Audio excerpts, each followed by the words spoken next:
From MZ Studios in Dallas, Texas, you're listening to the Tennis Revolution podcast.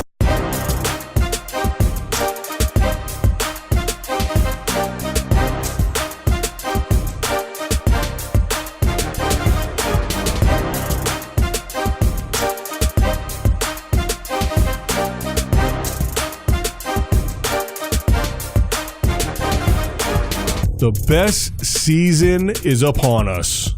Christmas? Clay court. Oh. But sorry, is it a tennis podcast? Oh, yeah, welcome.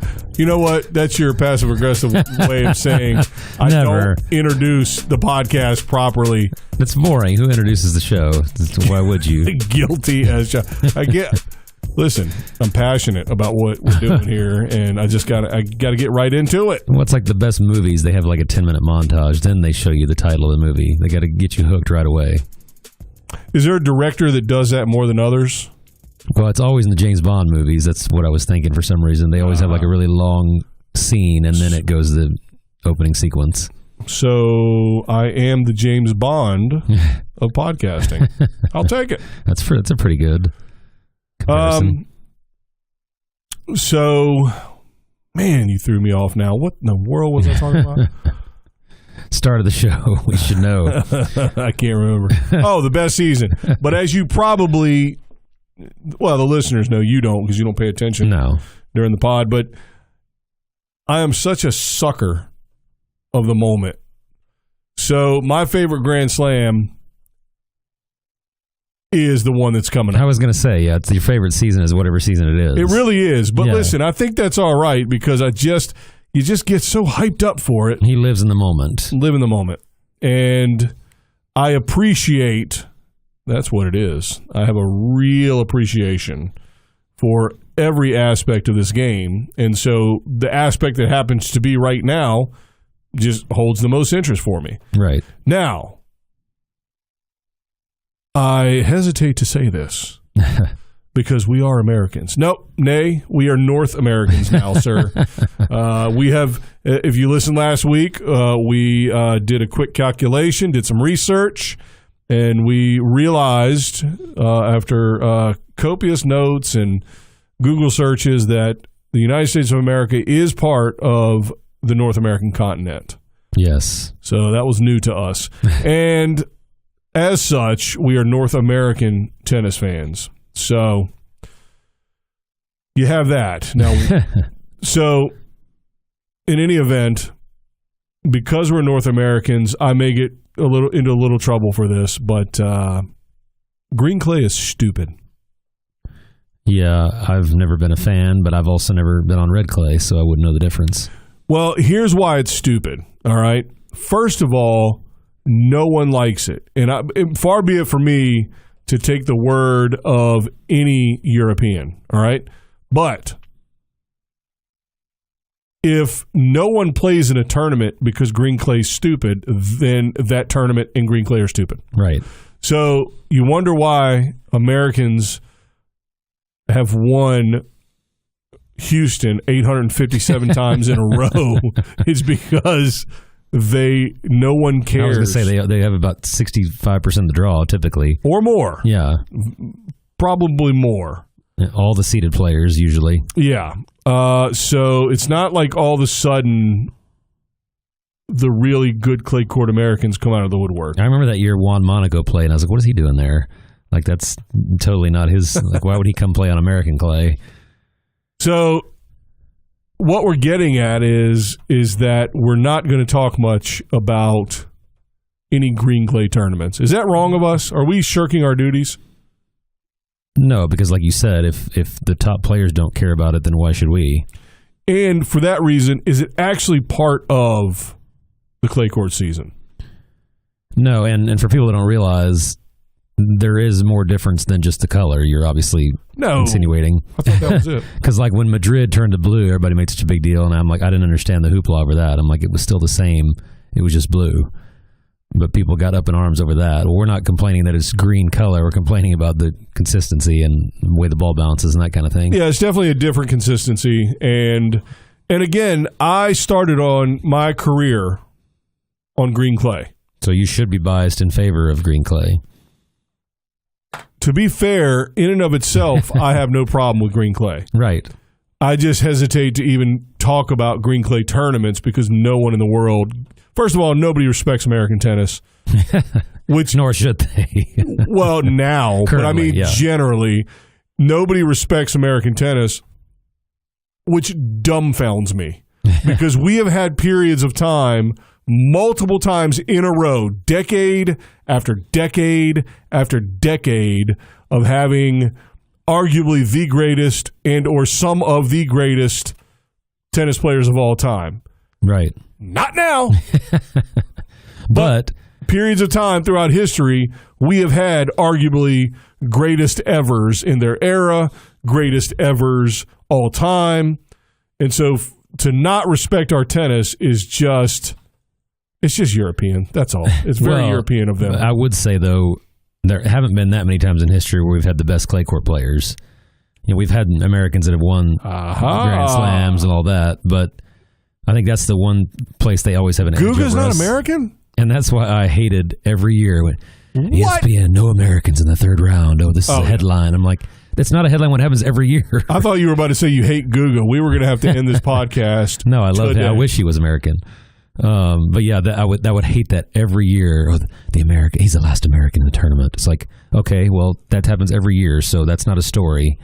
If the American goes deep, that's a story. If you're an announcer and you are saying the words, "This is the last American in the draw," and it's in the first round, then it's probably not a story. We were literally having to celebrate Americans in the third round. And still, we would celebrate that this year. And so that, to me, that's not a story. I'd take that all day. Right. I would take that all day. But that would be so annoying to me that was the headline. It's like, I guess the early round of the tournament, you don't have that much else to talk about, but I always hated that. Yes. It's like, gee, who would have thought that people who don't play on clay any other time of the year don't do well in a clay court Grand Slam? Like, how shocking. Why is that a surprise or a news story? Well, and guess what? They tried to bastardize the surfaces to the point where somebody would stop hitting the mic. Pardon me. I'm going to wake y'all up. Pardon me. My ear is bleeding. I apologize. Wake you / our audience up. Well, you were sick last week. I don't know what your excuse is this week. And you did hit the mic last week too, by the way. But I don't think anybody heard it. See? Because nobody's listening. But so anyway, so green clay, nobody cares. Am I right? Definitely. All right. And they don't care. I don't care only because, professionally speaking, professional tennis, I don't care because nobody makes a big deal about it. Which is almost why we shouldn't care about Miami, because it doesn't matter. But downside is the players do make a big deal out of it. Well, and it's still 1,000 points. Like, yeah, that's true. The points make it matter no matter what. Right. Whereas there is no green clay tournament. That may not even be at 500. Yeah, I think the prize money for Houston is like $45 and a Taco Cabana gift card. So, hey, I want to sign up. Taco Cabana right now, and I'm with you. Free endorsement. Sponsor the show. Hey, so last week we tried to get Prince on board. Let's get Taco Cabana on board this time. I'm much more in favor of that. I mean, what better pre-match, post-match meal than Taco Cabana? And one of the most underrated breakfast stops for fast food. Nice. Now, I don't know where Taco Cabana goes. You know, how far outside of... I don't either. Good question. You know, the Southwest or the West or whatever. I don't know. But yeah, I think if you don't have one, you're missing out. Yeah, that's true. So now what that has to do with tennis, I don't know. We've gone astray again. Typical. What was I talking about, man? Houston and how little you get for winning. Yeah, I think it's a 250. Well, I would venture to say in the history of the Houston tournament that the winner has never gone on to win the French Open. I think I'm pretty safe in betting that. By the way, I don't know. I didn't get any tweets about it yet. I don't think I did. But I just thought about this when we were talking about Guga. Gustavo Kuerten, if you didn't know. 3 straight French Opens. And the originator of the large heart on the court, which I wanted to punch my TV when dumb Djokovic asked permission to do it. I said, no, just stick with your dumb heart chest thing. Yeah, that's the only reason I don't want him to fulfill my promise of the Djokovic slam is because I have to see that 21 more times. Yeah. All right, again, I digress. What in the world were we talking about? I got to focus. This is ridiculous. Guga. Yes, this made me think of that. So last week I mentioned how it was one line in passing. I think I said that the difference, the separation in terms of level based on surface for the women is smaller than it is on the men. Right. And what made me think about that is Guga, and all throughout the history, my history of watching tennis, we've had clay court specialists. I mean, even guys that didn't ever win the French.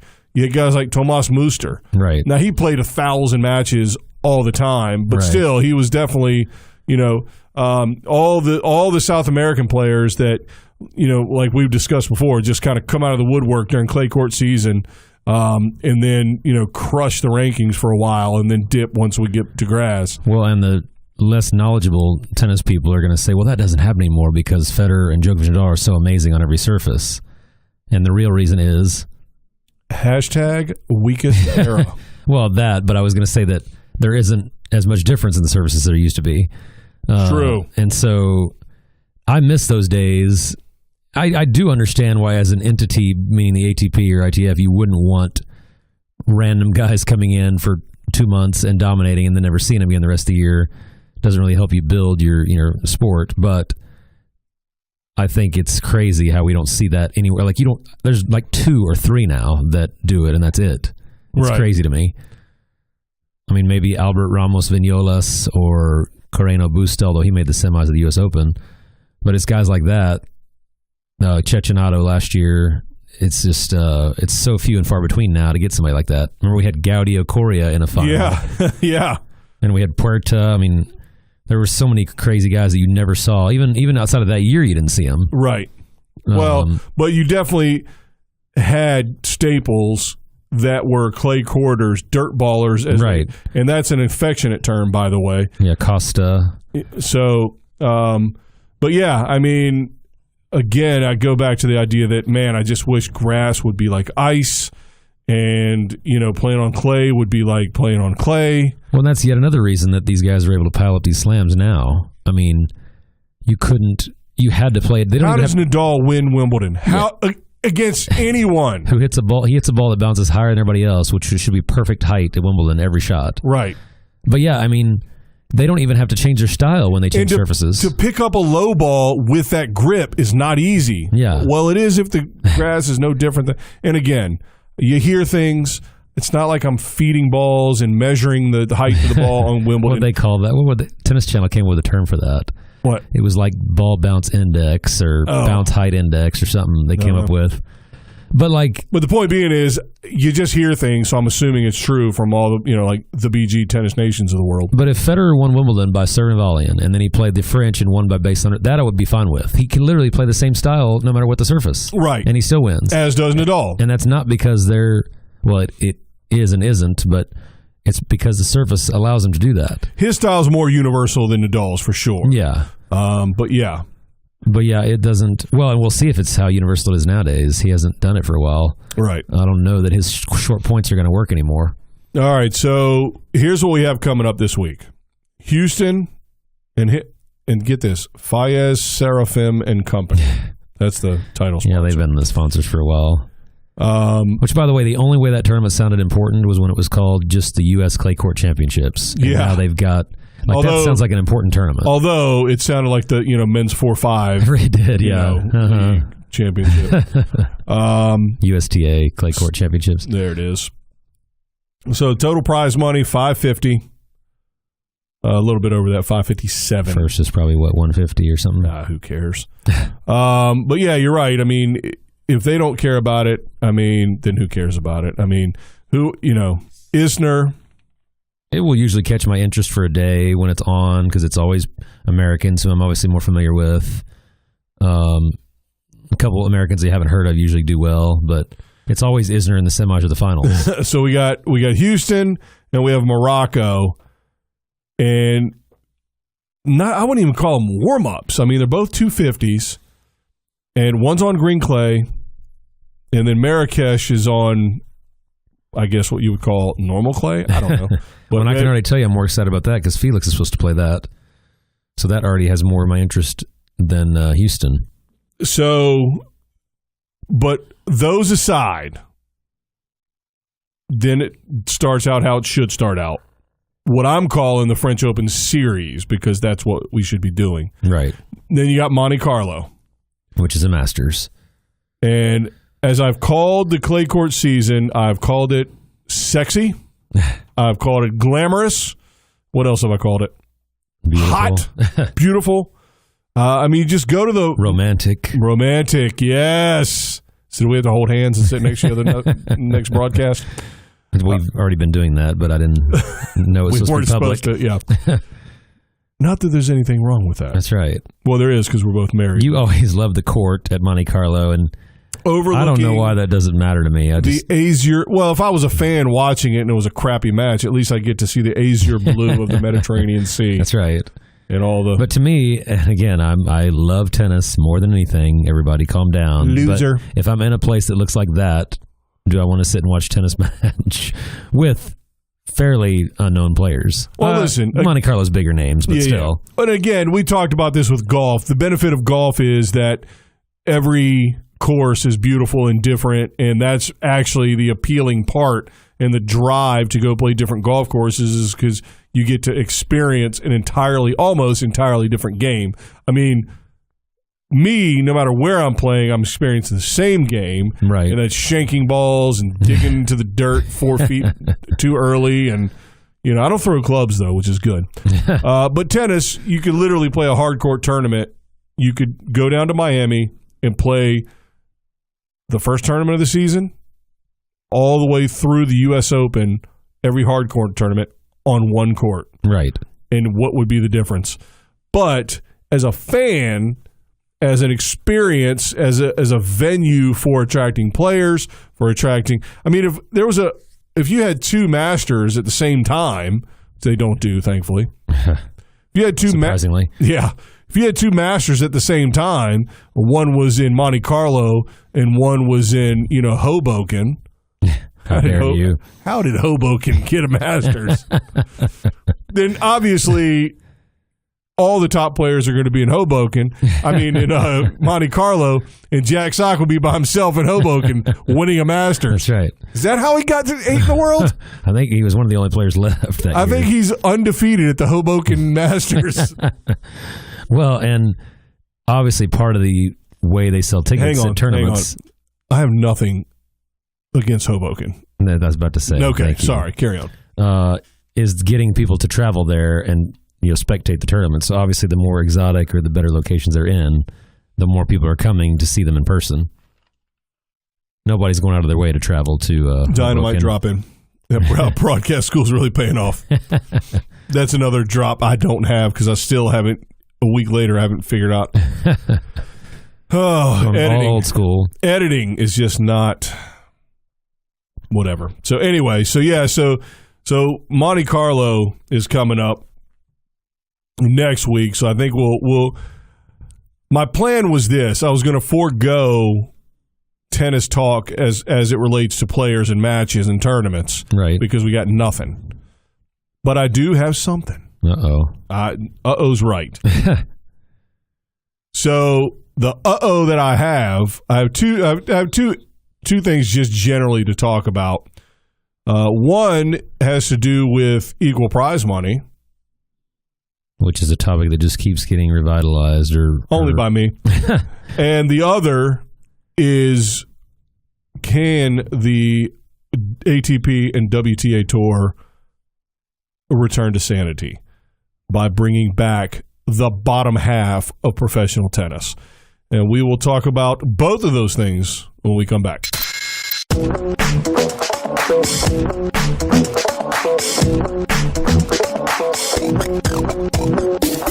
It's time to join the revolution. Go to our website, tennisrevolutionpodcast.com, to get the latest episodes, email us your questions and comments, or give us show ideas.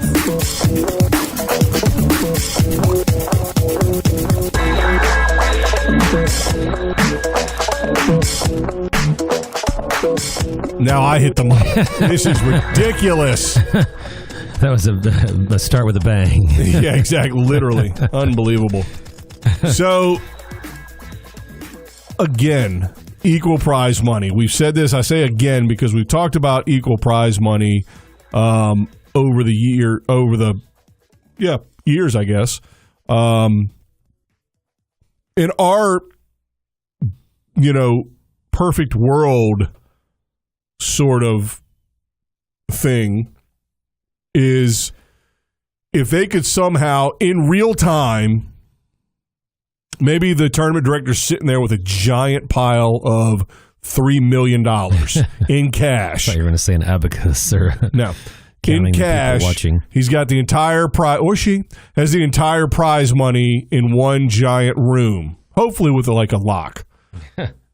And as the numbers come in for the ratings on TV, the attendance, the, whatever factors they look at for popularity, and then hand out the money in real time as that data comes in, then that would make sense from the standpoint of equal prize money based on popularity. And by the way, from a very logical perspective, that would give every player incentive to market their own, sport.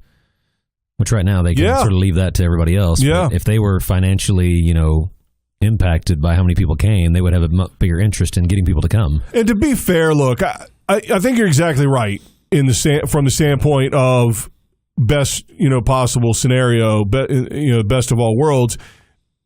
And the reason I say that is because I think everybody in America in particular has sort of a duty to be an ambassador for the game, because this game's so low on the totem pole. Cultural appropriation. There's so many sports and games and, things ahead of tennis in the U.S. that you and I, it's almost a foregone conclusion that we're selling this game, so to speak. I mean, to be honest with you, that's one of the many reasons, but one of the reasons for this podcast is, having a voice out there for tennis. Because now there's obviously other podcasts. They're not good, but there's other podcasts. And so but the fact that tennis is never covered on SportsCenter. Right. It's very rarely on TV on, It's only on SportsCenter when the match itself was on ESPN, because then it's sort of self-promotion. Well, yeah. That's not the only time. Right. And so the players should do that. But, but the other side of that is they're busy. Come on. Well, and I have no problem, and maybe you're going to try to prove me wrong, but with the combined events, meaning men's and women's events, being equal prize money, because you can't separate. If there wasn't men in a tournament, it's going to be smaller. If there wasn't women in a tournament, it's going to be smaller. So they benefit from having each other.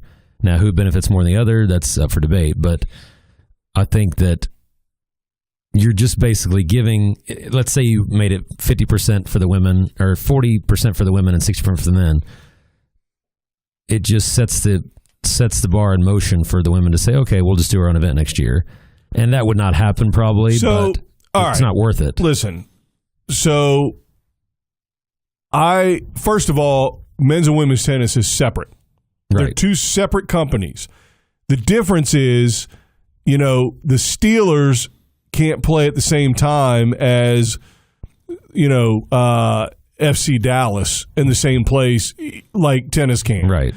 So that's two where different fans sports. can just walk back and forth. FC Dallas obviously is the MLS, professional MLS, and the Steelers are NFL. So those are two separate sports, and nobody even blinks an eye when you say that. But it's a little more convoluted because, as you said, there's mixed events where you're playing at the same venue at the same time and back-to-back on the same court. Right. And you're buying tickets for whatever matches are on that court you paid for. And I think if you were to – man, this is going to get me in trouble. if you were to say, all right, we are only going to have men's tennis and we're only going to have women's tennis tournaments at venues. If you want to, have the same venue, that's fine. Indian Wells is a fantastic, tennis town, and the tournament's great and all the rest of it. No problem. Right. We'll do them separate weeks. Yeah. Miami, we'll do them separate weeks. U.S. Open, we'll do it separate weeks. Alternate who's first, who's last, whatever. Right? Right. So if you did that, who do you think would come out on top?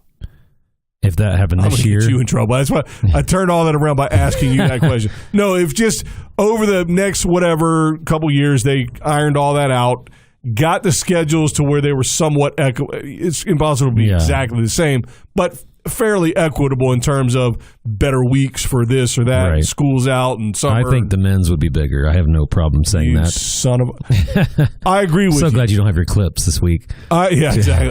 I got to figure out how to... Golly, I need to learn how to edit better. So, I do too. But I think your point is exactly right and dead on. Having women adds to the strength of the men as well. So, we are better together. Yeah. To use a political, nonsensical phrase. That, it ultimately having more depth in terms of, not depth in terms of level, but depth in terms of different things to watch, different, kind of avenues to view tennis in, does help overall. So men by themselves would be 60%, let's say, of the share.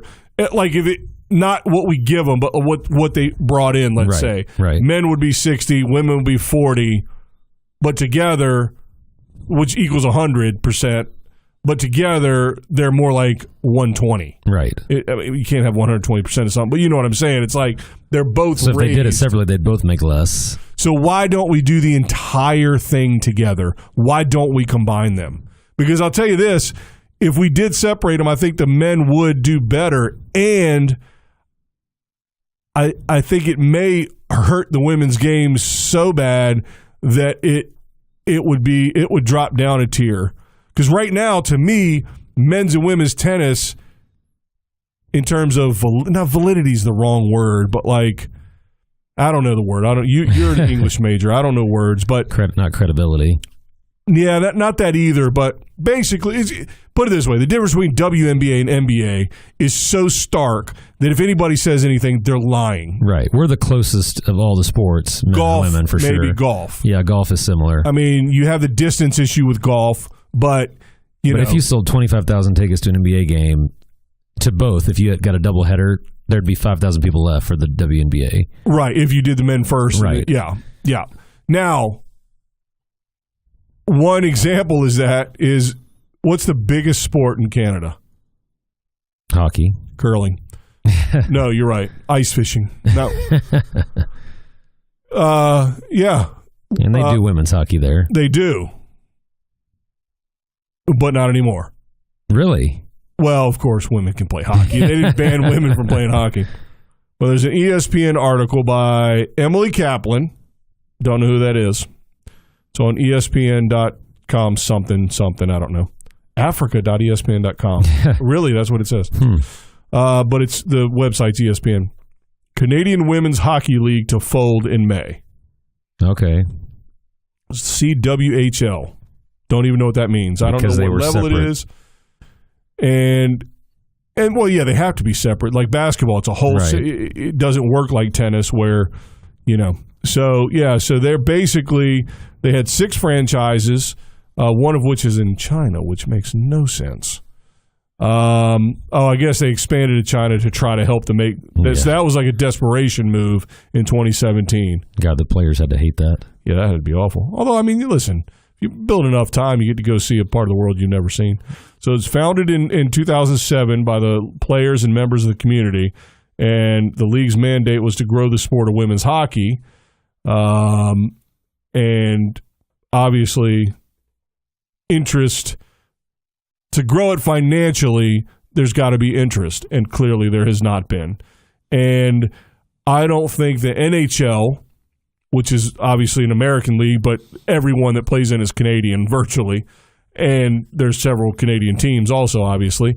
I don't think they have any, culpability in not supporting a women's hockey league. Just like the NBA shouldn't have to support the WNBA. But at the very beginning, I think they 100% of their support came from the NBA. Right. And that may have changed over time. Maybe it's grown. I don't know what the financials of the WNBA look like, but those leagues are connected. Yeah. They're part of each other, I believe. But so you look at tennis, and I think that's really, the idea behind, I think that's the only reason, like your theory about making them combined at all times, I think they like to keep it separate to make those events seem bigger when they are combined.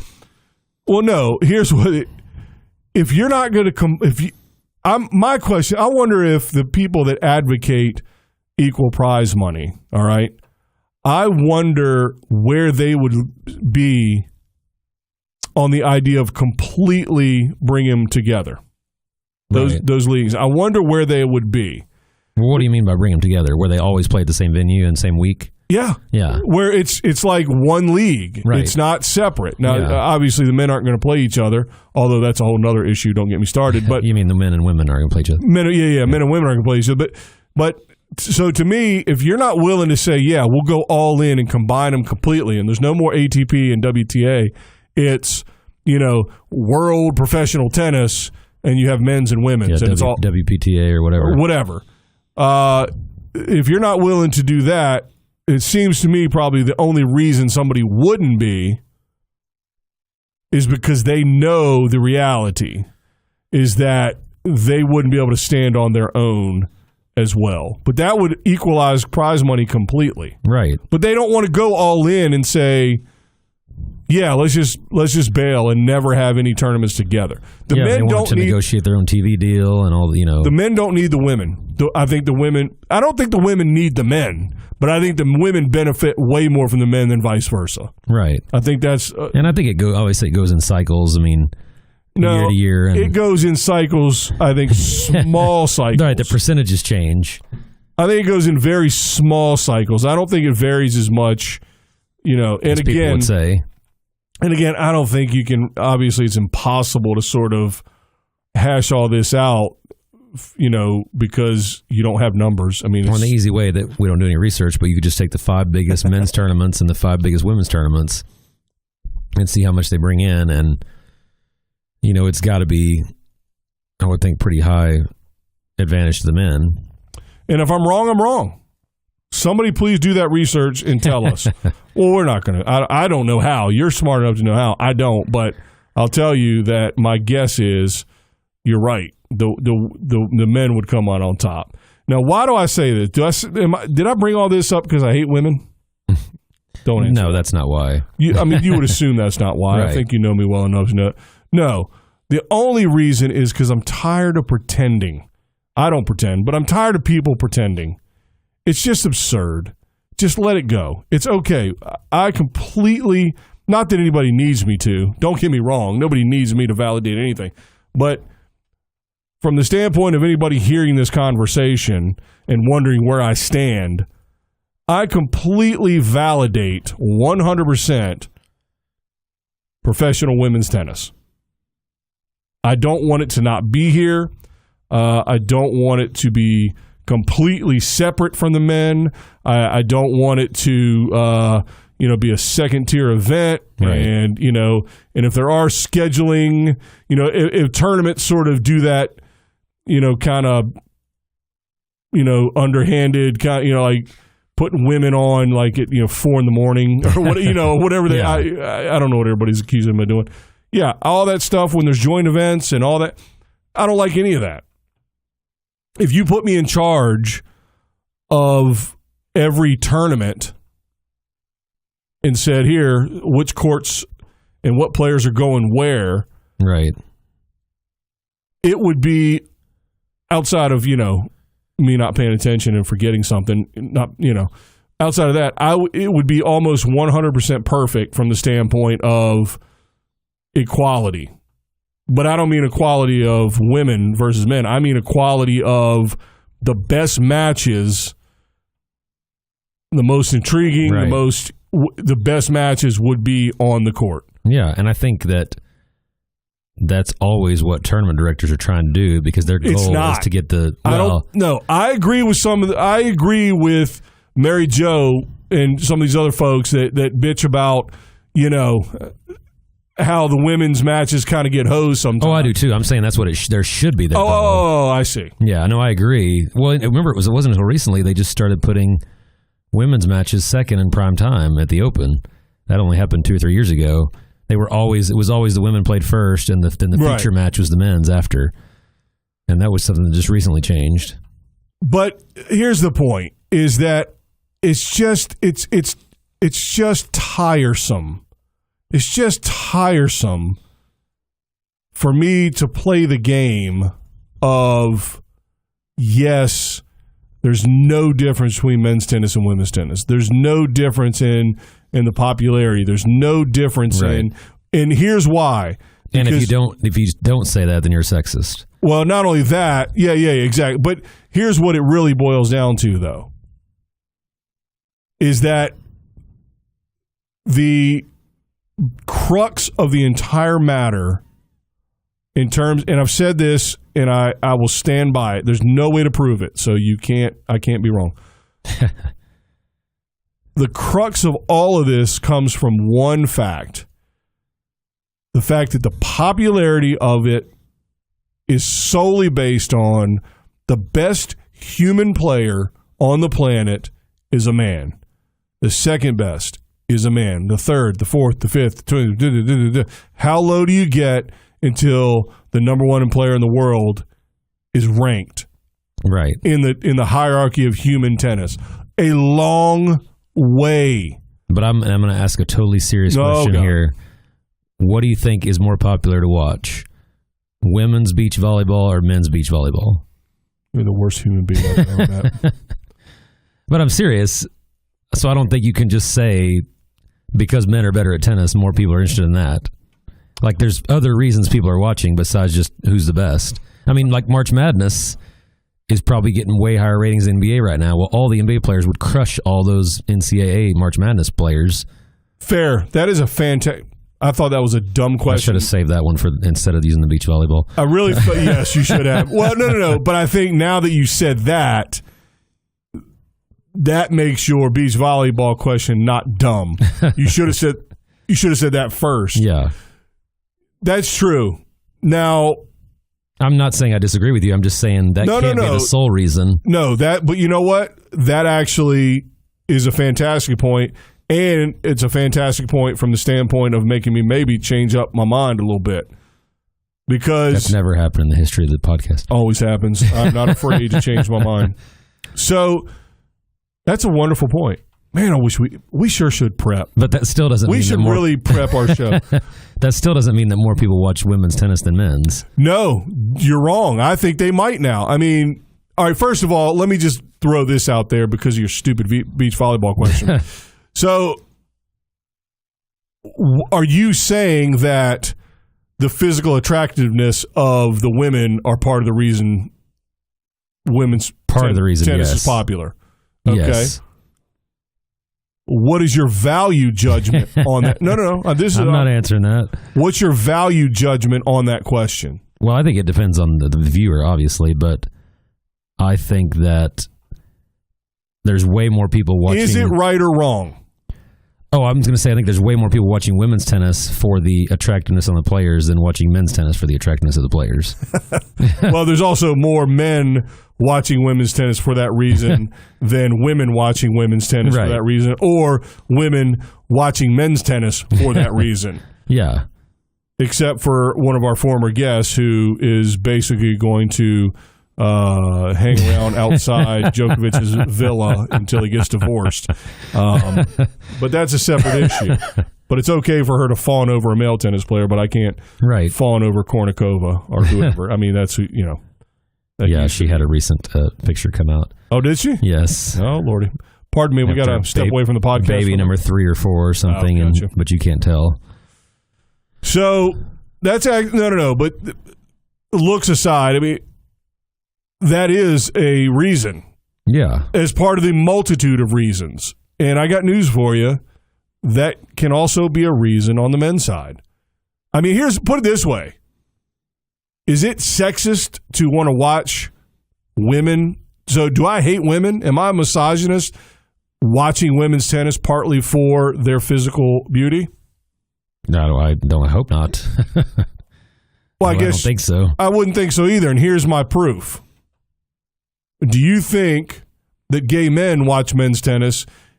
Do you think they hate men when they watch it partly for the fact that there's attractive men? No, I don't think so. I mean, obviously everything can be all of it could be true as well. Right. But generally speaking, it doesn't have to be. That's my point. Well, I have no problem ratting out some women that I teach that I do get texts when certain guys are playing, and me? Is it me? Is it me? And they will tell me, "Oh, so and so's playing right now," and he's so hot or whatever. And so we're not the only ones doing that. Although I think it's dramatically more prevalent on the men's side. Definitely. So, but see, no, without sounding like an idiot, I don't want to sound like an a-hole here. Man, we should prep. We should really, because we can really. It's overrated. That's a good point.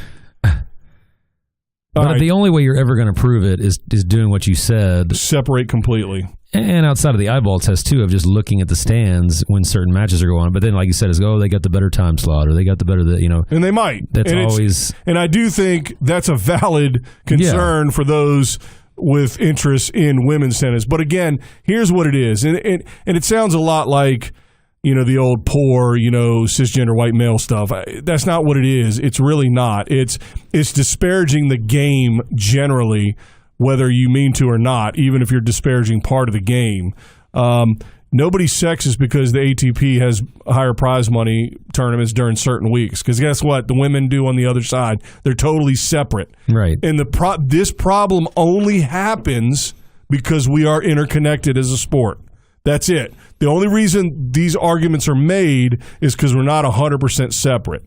And to me, it'd almost be worth separating them completely for, 5 or 6 years to clear out all that nonsense, to clear out those arguments so we can just move on and say, hey, maybe there's some tournament directors that are idiots. Maybe there's some, sponsor people that get involved that have a little too much say in how things are run that cause these issues. But by and large, our sport is not an issue. Well, and I think the other potential solution is you could say, okay, it's equal prize money. I'm done. It's equal prize money. The winner of the tournament gets $2 million each. But then we're going to add on a percentage based on the ratings of the semis and the finals or whatever. And then make it a percentage base. And if your match had 10 million views and the other, I mean, that kind of screws over a player that's not as well known, maybe. But that's, to me, the only way you could do it. Like you said, you'd have to have a base minimum in there. You couldn't say, well, it was Panetta versus why can't I remember her name?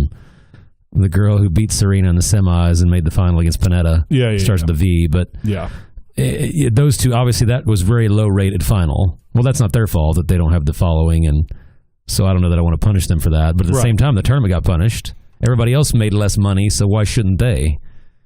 If that's, if it's all merit-based. Theoretically, the tournament made right. That wasn't a popular outcome, exactly. But I'm still intrigued about your idea of, talking about the women's volleyball situation, that there are lots of other reasons. And you know what? The people that complain about the equal prize money would also complain about that statement and say that we shouldn't be watching for that reason. And I'm like, well, that's the most ridiculous thing anybody's ever thought of. Well, and I will not watch men's beach volleyball, but if I see women in bikinis playing beach volleyball, that is interesting to me. And I'm amazed by how good they are, too, but part of it is that they're in bikinis and they're all attractive and amazingly good shape. Right. Well, here's the thing. We are certainly okay as a sport with quote-unquote casual fans, and the argument is one Nicholas Aloysius Kyrgios. By the way, have you noticed that over the last... That's my go-to middle name. Yes. I don't know anybody's middle name. The most common middle name in the world. In Australia, anyway, is Aloysius. Yes. What's the difference between his idiotic behavior, which many would say is an affront to tennis. But he's going to bring the casual fan to you watching because, Sharapova used to be hot. That statement is going to get me in more trouble than anything we've said on this podcast, because that's one thing you can't say is somebody's not hot anymore. Right. Or whoever. Who's the smoking as hot player right now? Well, there's always Bouchard. Yeah. Yeah, Wozniacki. So what's the difference between watching Kyrgios as a casual fan and his antics bringing eyeballs to the screen versus Bouchard being highly attractive? She's going to win a Grand Slam before he will, and she's already been closer. Right. Yeah, I mean, that's why I just think that you have to say that each game brings value, but I would have no problem if they combine everything right now. That wouldn't bother me at all. Me either. It'd make it a lot easier to follow, honestly. But if you do that, then you'd have to do equal prize money across the board, I guess. Yeah, which I don't care about. Yeah. I honestly don't care about it. I really have no problem. The thing is that, again, it all boils down to the fact that don't come at me about equal prize money as if there's no chance. There's no chance men's tennis could be more popular. Well, yeah, and I don't understand why that's always, like, you never hear about that. You heard it a little bit in soccer, but it wasn't that they weren't equal. It was that the men were so much more than the women. It wasn't that the men were 60% of the women. Well, they not were only like that, 10 it times. was the men have no chance to win a World Cup ever. Yeah. And the women are one of the top 5 teams in the world annually. But I never hear about this in golf, and there's a women's tournament and a men's tournament every week. Right. Like, I don't understand why it's just in tennis. I don't follow golf, so it could be the case. Well, there's no way it's equal in golf. Right, yeah. But I just can't figure out why it's always tennis. Because we're so connected. Yeah. That's why, because we overlap. And so somehow, even though there's an entirely different thing called the WTA and an entirely different thing called the ATP, they still connect us. And the reason is because of the ITF. The Grand Slams. That's why. Because they are the same entity at that point in time. Well, and people joke about this, people using this reasoning, but to me it is a valid reason that the men have to play 3 out of 5. To me that is a valid reason. Because you can fit 3 men's matches on a court, and you could probably fit 4 women's. So on the stadium courts, you're seeing way more men's tennis than you are women's. The only reason... Just because of the length of matches. The only reason I will call that answer out, or that logic out, is because that's a fake reason. Well, that's what I'm saying. I said people say it's fake, but I mean, it might be true, but nobody believes that. Put it this way: the genesis of unequal prize money has nothing to do with that. Oh, if that's your main reason, that should be very low on your list of reasons. If that's your top reason, then don't bother mentioning it. But I mean, let's say Wimbledon Center Court, if you've got 2 men's matches and 2 women's matches on the same day, those men's matches are going to be 6-7 hours. The women's matches are going to be 3 or 4. I mean, that's a big difference in what you paid for. Hey, equal pay for equal work. But that's... Doesn't work in reverse, does it? So that's the only thing. And then if the women will say, well, fine, we'll play 3 out of 5. What a disaster that would be. That's always the counter argument. Well, we didn't decide to play 3 out of 5. That was you guys. Do you want to kill women's tennis? Have them do that. That would be horrendous. I'm sorry. That would be horrendous. It would probably be hard to watch. Well, by the 4th set, it would be impossible to watch. Yeah, I just think I'm fine with the way it is now, equal. I would be fine if it wasn't equal. I just am tired of hearing about it, like you said. And here's the thing. I don't know if we're actually hearing about it, or it's the fault of me for having Twitter. Honestly, I don't, because most of the time is that I even think about it is when when I see it on Twitter. But to be fair to myself, which I always want to do, when I hear about it on Twitter, a lot of times it's by real folks on Twitter, like famous people, not just Billie Jean King, although she's a big one. Well, to me, the most egregious, you remember last year, I think it was last year, when that Kevin Spacey movie, he got in trouble and they had to redo the movie. And they brought back Mark Wahlberg and Michelle Williams to film the scenes with the new actor. And it came out, big story later, that came out that they paid Mark Wahlberg like $2 million and they paid Michelle Williams like $50,000. But nobody's heard of Michelle Williams. Like, nobody's going to see that from Michelle Williams. Like, that wasn't a male-female issue. That was the fact that Mark Wahlberg was the star of the movie. Whether he was in the plot or not, he was by name. Michelle Williams has never headlined her own movie. Mark Wahlberg has done 20. And probably for the fact that he had probably 50 other commitments that he had to forego because he's a star. Yeah, and if you want to say the top 10 women don't get paid as much as the top 10 men, that's a valid issue, but you can't say that particular they should have gotten paid the same amount for coming back. Right, you can't just always come at me with that. They weren't getting paid the same amount for the movie to begin with, I'm sure. Right. If they were, I'd be shocked. Or if they were, they shouldn't have been. Yeah. I mean, Michelle Williams has maybe won an Oscar, but nominated, whatever. But I'm going to tell you this. I don't know much about Michelle Williams, but I know one thing. She never had a funky bunch. Exactly. And if you don't know what that means, look it up. I do. You're 12. And, yeah, I mean, so, like, sometimes it's arguments like that annoy me. It's just, we've got to be equal. Well, it's not, like in that instance, it's who's bringing in the most. And to that, there's no doubt. It's stuff like that irritates me. Well, I think by the fact that both of us would 100% be fine with completely combining the two tours. And I'm telling you, I'd like to see, I'm going to start asking that question. I'd like to see who wouldn't. And what I mean by who is the folks out there in the real tennis world, not just, us, nobody knows us, but, the people that are on TV and the Billie Jean Kings of the world that are always railing about things like this. Hey, let's see, put your money where your mouth is. Oh, then there'd be a big debate about who's in charge and who's going to make the decisions, and that would be another issue. Clearly, we don't want the WTA people making the decisions. They can't get it right now. They got us off American TV. Be in. But what are you talking about? Yeah, I mean, the WTA wouldn't want to give up their popular tournaments that people care about. ATP doesn't want to give their popular tournaments. I mean, that would be the argument. They're going to make less on those events than they do now, but they're not thinking about how much they're going to make over the course of the year. Yeah. Well, is that a dead horse or not? One other issue that I kind of wanted to talk about, or that I saw last week, but I didn't bring up, is so we had Blair Henley on a while back. We just had her on randomly, but it just happened to be right when the pro tours, both the ATP and WTA, basically cut the numbers in half on who was pro. So the lowest level tournament that got ATP points, for instance, or WTA points, for instance, I was awarded, I don't know how many months ago, a 15K women's futures. And you and I couldn't have been more excited. We were excited. And as a matter of fact, I could have applied for men or women, and I applied for women.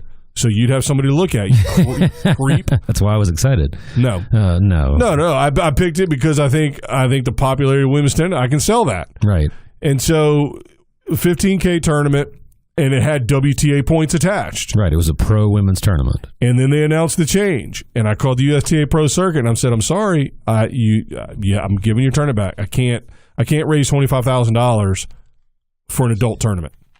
Now, there might be money involved, but so what? Nobody knows what ITF points mean. Yeah, it's basically an amateur prize money tournament at that point. Yeah, kind of. To some degree. Right, exactly. It's a weird... There was some kind of talk how it would translate in certain... Whatever. It doesn't matter. It's not a WTA-affiliated tournament anymore. Right. And it's ITF, but it's not like you get a wild card into the ITF Grand Slam or the ITF Fed Cup. Yeah. So it didn't help us. So with that being said, the thing that I wanted to bring up last week was Tennis Europe. I don't know if you've heard of either, Tennis or Europe, but apparently they have a thing. They issued a statement or sent a letter to address this. And so I'll read the letters 30th of March 2019, so last Saturday. The Tennis Europe member nations, which I'm assuming is countries in Europe, present at its annual general meeting in Malta, not bad, were unanimous in the view that the current pathway between the ITF World Tennis Tour and the ATP Tour ranking system is failing the players and federations that we exist to support. We urge the ATP to consider the immediate reinstatement of ranking points for lower-level tournaments. Europe has more events and more players than any other region. How dare you? We were going to have one in Dallas. And we strongly believe that players competing in entry-level tournaments should be fairly rewarded for their efforts. The current situation leaves a significant number, like half, a number of players disenfranchised, that's a bit strong, and demotivated for sure, to the detriment of our sport. Completely agree. We therefore strongly encourage the ATP Tour to reach an agreement with the ITF that ensures national federations can continue to focus on the tasks of developing the sport and on providing a coherent pathway for players wishing to transition to the professional circuit. I don't think a truer statement could have been made. And if it was only to the ATP, but I'm assuming there's a letter out there somewhere to the WTA as well. Right. Although it's slightly different. I don't know exactly what the differences are, but they did the same to the women. And the bottom line is, you're making the bar to entry so high that you are missing players that could have eventually made it. Yeah, because it's already extremely difficult. So why are you making it more difficult? The problem wasn't that it was too easy. The problem was that it was too difficult, and you made it more difficult. It wasn't too difficult.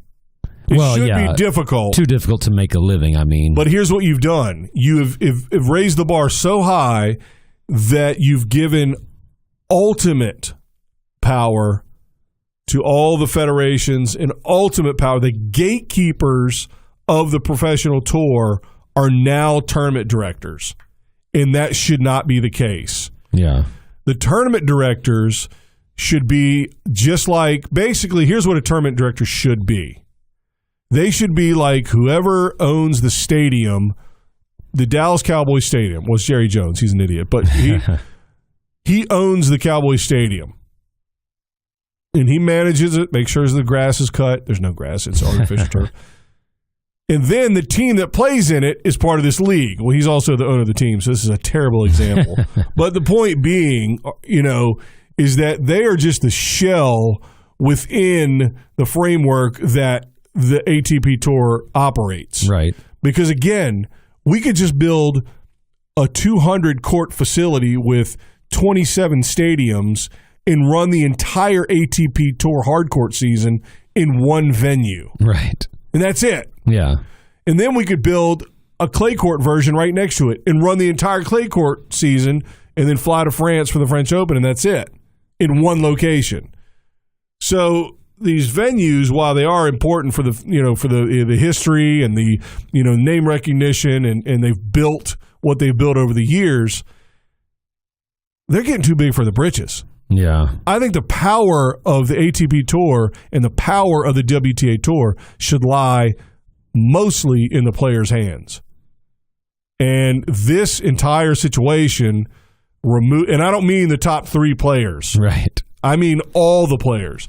And the players that are quote unquote professional should be so based purely on their ability. And I'm sorry if you were to say, hey, out of all 32 football teams, the only teams that are professional are the ones that are in the playoffs. Right. We're also starting the season in the playoffs. That's almost what you've done. You've cut off a whole section of the Pro Tour and the ladder by which these players climb up the ranks to get to the point where they're, first of all, financially sustaining themselves, and then ultimately, competing for titles and all the rest of it. And the Tennis Europe, good for them. Good for them. And I hope they had the same letter for the WTA in as much as the WTA is affected as well. And I think every other federation, including the USTA, should do the same thing. And if they do, I'll go back to the USTA circuit and say, hey, can I have that tournament back? Yeah, I mean, for some reason they've made it seem like a negative for us to have 1,200 players with a pro ranking or 1,500 players with a pro ranking, where I don't see how it matters. It doesn't. Because those players are still going to say, like, if we're worried about people calling themselves pro tennis players, well, anybody who plays any kind of pro tournament is going to say they're a pro player. It doesn't matter. Just like I play one snap for the Oakland Raiders, I'm going to say I was a pro football player. It doesn't matter. It's irrelevant. Yeah. So who cares if they want to put that on their resume or their rank? I'm just kidding. Or put their ranking, No chance you did. That's 1,500. I mean, who cares? I don't see why they're trying to dissuade people from that. I don't know, and it's weird, and I don't know where it came from. My guess, and this is just me spitballing here, I'm totally out of left field here, but my guess is it's got some underhanded, some connection to something not good. Well, I was going to say the typical is just somebody new came in and said, well, this is a problem, we need to fix it, and they came up with this idea and just pushed it through. My guess is it's worse than that. My guess is there's corruption or whatever. I don't know, but I don't like it. I don't like it. And hopefully this letter will get some traction and maybe they will reconsider very quickly, because it's going to have to be quick, whatever they've done. So, well, maybe I am saying you're a pioneer, but maybe if more people have stepped up and not been as interested in hosting those tournaments that don't have the same, whatever you want to call it, criteria or, luster, then maybe that will open their eyes too. I don't know what you just said. I'm saying if people don't want to run those events anymore like you, then that should also tell them something. Oh, gotcha. Yeah. Well, it takes a while to filter down, because the only people that are suffering now, and again, yes, partly it's suffering because they're going to miss out on the Tennis Revolution podcast being involved. That hurts probably the most. Yes. But second to that is the USTA is the one suffering for it, because, they're however many levels removed from the actual event. Right. Because I wasn't going to be hosting a WTA event. I was would have been hosting a USTA Pro Circuits event, which had WTA points connected. Right. And so the USTA, the woman that's in charge, or whatever her title is, of the USTA Pro Circuit on the women's side, which they separate them, by the way, don't get me started. She was none too pleased with me. Yeah. And I understand why she wasn't, but at the same time, that was a completely unforeseen situation that dramatically affects my ability to properly run, administer, promote, and fund that event tremendously. Well, and we could run a whole show on this, but how typical of that is that of the USTA to change the whole terms of the arrangement and then be upset that you're not happy with them? Well, to be fair, that wasn't the USTA. Well, that's true. That was just who you had to talk to. Well, they're the ones in charge of the WTA and ATP. Yeah, it wasn't their idea. Give them latitude to sort of run things how they want, and the pro circuits, and then somebody took out. I'm sure I don't know. Maybe they are. Again, corruption. Who knows? I have no clue. But I would assume they're not happy about it either. Well, I was going to say, anytime you change the terms of anything, you can't be surprised when somebody backs out. I mean, that's just normal business operation. It is common sense, but I'm sure she's mad. She was mad. Well, because they're mad because they have to fill that slot somewhere else or try to. Or not, because it didn't exist before I picked it up. So, but in order to grow the game, they have a mandate to. There's a mandate at the USTA to have more opportunities to play professional tennis for American players. Well, not if people like me don't host anything, they won't. And if they keep jerking around with, the system, then how is anybody going to be able to host anything ever? Well, and for all we know, she could have been upset because that was the 5th time she's had the conversation that week. I actually tried to spit that question out of my face, but she She was done with you. Well, she started to try to sell me on why I should keep it anyway. Yeah. And I was like, oh, yeah, okay. Which that's her job. And like I said, I'm completely understanding on how she felt about me at that moment, and I get it. But hopefully she understands also where I was at that moment. I can't raise $25,000 for an adult tournament. If I could do that, I'd be running adult tournaments, all day, every day, and make a fortune. Yeah, because that's almost the same as, when there's that big challenger around town here, and the week or two leading up to it, they play a qualifying tournament for that tournament. Yeah. Well, they charge zero ticket, entry fee, zero. There's like zero. Basically, they can't get any. They're at a big club, and they can't get anyone to pay to come see that. That's essentially what they would be asking you to promote. It's essentially a qualifying event to later become a pro. Right. And people aren't coming to see that. So anyway, good on Tennis Europe. I hope that sentiment spreads. And to be honest with you, my guess is, those people know how to operate politically and stuff. So whoever's in charge of Tennis Europe, first of all, get it in gear. You're Europe. You're supposed to be all equality. I'm sure besides the letter, they're doing other things. Well, they better send out one for the WTA as well. But I'm sure they have been in contact with other federations, and hopefully the USTA is one of them. Because I'll be honest with you, if the USTA steps into the mix, I would imagine that would hold a lot of weight. Right. There are 2 Grand Slam tournaments in Europe and 1 in the U.S. So between the European, Tennis Europe and us, you would think that would make a difference. Yeah, like you said, that's where all the authority should be. Maybe. Who knows? Well, we got by an episode without talking about any actual tennis. But I thought some pretty interesting stuff. Which is probably good because people probably didn't watch actual tennis this week. Well, I'm hoping we don't get a lot of hate email or whatever for our topic. Well, and it's to me, after Indian Wells in Miami, it's a good time to have a little off week. And most of the big players always felt the same way. Yeah. So as much as I love tennis, I can't watch it all day, every day, 50 weeks straight. There's got to be some breaks in there where you ramp up and ease down. Yeah, but this is Jack Sock's big moment. He's obviously out injured because he didn't play doubles in the last 2 tournaments, but I think he's quit tennis. We may never see him in a singles match again on TV. Which None is pretty too amazing. Soon. None. Yeah, pretty amazing for the guy that was 8 in the world 2 years ago. Right. Yeah, well, I don't think it was even 2. I think it was 16 months. Yeah. All right. Anything? That was a little loud. Sorry. Anything else? That's it. Good week. Good pod. Controversy. We have to get somebody in here that hates us. And that shouldn't be hard to find. True. That's true. But that would disagree with us also, which also shouldn't be hard. Right. Because we are just simpatico, my friend. We are. All right. I did potentially turn you with my NCAA and volleyball. Your bikini analogy. Question. You always get me on Let's stick with March Madness. My March Madness comparison. Yes. All right. We'll edit that part out with the volleyball. Yeah. All right. So, that's it. So, again, download us on your Apple Podcast app, on your iPhone. Why would I tell you that? You're listening. I don't understand why I tell you that. What I should tell you is get the dumb tweet I send and re-effing tweet it.